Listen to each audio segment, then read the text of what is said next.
નમસ્કાર, આપ જોઈ રહ્યા છો જીએસટીવી સમાચારોની સાથે હું છું ગાયત્રી પંચાલ। મહત્વપૂર્ણ સમાચારોથી શરૂઆત કરીએ તો જે સમાચાર સામે આવી રહ્યા છે ભાવનગરથી આ સમાચાર। ભાવનગરમાં દિવાળીની રાત્રે હત્યાના 3 બનાવ બન્યા છે। તો હાથબ ગામે ફટાકડા ફોડવાની બાબતે શખ્સની હત્યા નિપજાવવામાં આવી છે। ભાવનગરના દ્રશ્યો ટીવી સ્ક્રીન પર બાટન લાઇબ્રેરી પાસે ગજ્જર ચોકમાં યુવકની હત્યા નિપજાવવામાં આવી છે। તો શહેરના રિંગ રોડ ઉપર સોમનાથ રેસિડેન્સીમાં એક શખ્સની હત્યા નિપજાવવામાં આવી। ભાવનગર શહેરના દ્રશ્યો। ભાવનગરમાં દિવાળીની રાત્રે હત્યાના 3 બનાવ સામે આવ્યા છે। હાથબ ગામે ફટાકડા ફોડવાની બાબતે શખ્સની હત્યા નિપજાવવામાં આવી છે। ભાવનગરથી આ દ્રશ્યો છે ટીવી સ્ક્રીન પર। બાટન લાઇબ્રેરી પાસે ગજ્જર ચોકમાં યુવકની હત્યા નિપજાવવામાં આવી છે। વધુ વિગતો સાથે સંવાદદાતા અરવિંદ ફોનલાઈન પર જોડાઈ ગયા છે। અરવિંદ, દિવાળીની રાત અને 3 હત્યાના બનાવ, માહિતી આપશો। માહિતી મળી રહી છે તે પ્રમાણે ભાવનગરમાં દિવાળીની રાત્રે ભાવનગર શહેર અને જિલ્લામાં મળી કુલ 3 હત્યાના બનાવ બન્યા છે, જેમાં ભાવનગર તાલુકાના આથબ ગામે ફટાકડા ફોડવા જેવી નજીવી બાબતે માથાકૂટ સર્જાઈ હતી, જેમાં બુધાભાઈ રામજીભાઈ બારૈયા નામના એક આધેડ છે તેમને બોથડ પદાર્થ અને તીક્ષ્ણ પદાર્થના ઘા મારી અને હત્યા નિપજાવી નાખવામાં આવી હતી। જ્યારે ભાવનગર શહેરના બાટન લાઇબ્રેરી પાસે આવેલા ગજ્જરના ચોકમાં ફરદીન કુરેશી નામના યુવકની ફટાકડા ફોડવા જેવી બાબતે માથાકૂટ સર્જાતા 3 થી 4 ઈસમોએ તીક્ષ્ણ હત્યાના ઘા મારી હત્યા કરી નાખી હતી।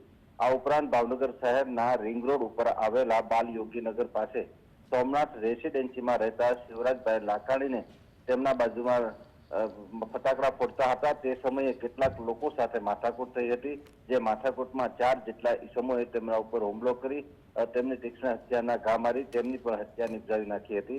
આમ ભાવનગર શહેરમાં દિવાળીની મોડી રાત્રિના સમયે એક સાથે 3 જેટલી હત્યાના બનાવો બન્યા છે। જી અરવિંદ, પોલીસે હાલ કઈ દિશામાં કામગીરી શરૂ કરી છે, કારણ કે તહેવારોનો સમય અને આ પ્રકારે હત્યાના બનાવ?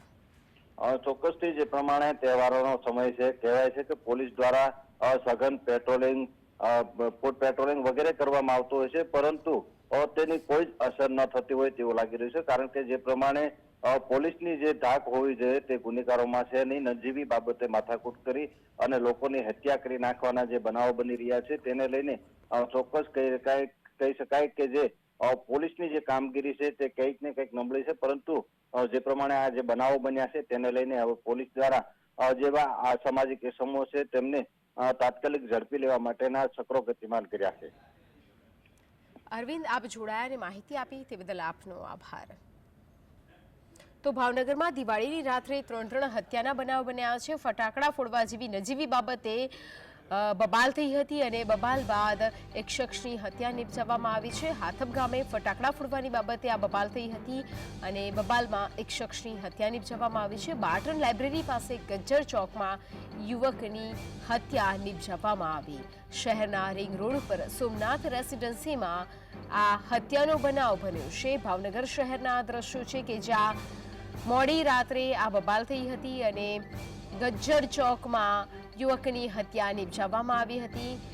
ભયાનક અરેરાટી વ્યાપી હતી। પોલીસ પણ ઘટના સ્થળ પર દોડી આવી હતી અને તપાસ ચક્રો ગતિમાન કર્યા છે। તો હત્યાનો બનાવ તહેવારના દિવસે ભાવનગરમાં સામે આવ્યો છે। બાટન લાઇબ્રેરી પાસે ગજ્જર ચોકની સામે આ યુવકની હત્યા નિપજાવવામાં આવી છે। મોડી રાત્રે ફટાકડા ફોડવાની બાબતે શખ્સો આમને સામે આવી ગયા હતા અને ત્યારબાદ બબાલ થઈ હતી। બબાલ ઉગ્ર બની હાથ ચાલાકી થઈ અને ત્યારબાદ બોલાબોલી, હાથ ચાલાકી અને છેલ્લે હત્યામાં આ બબાલ પરિણમી હતી। તો એક શખ્સની હત્યા નિપજાવવામાં આવી છે।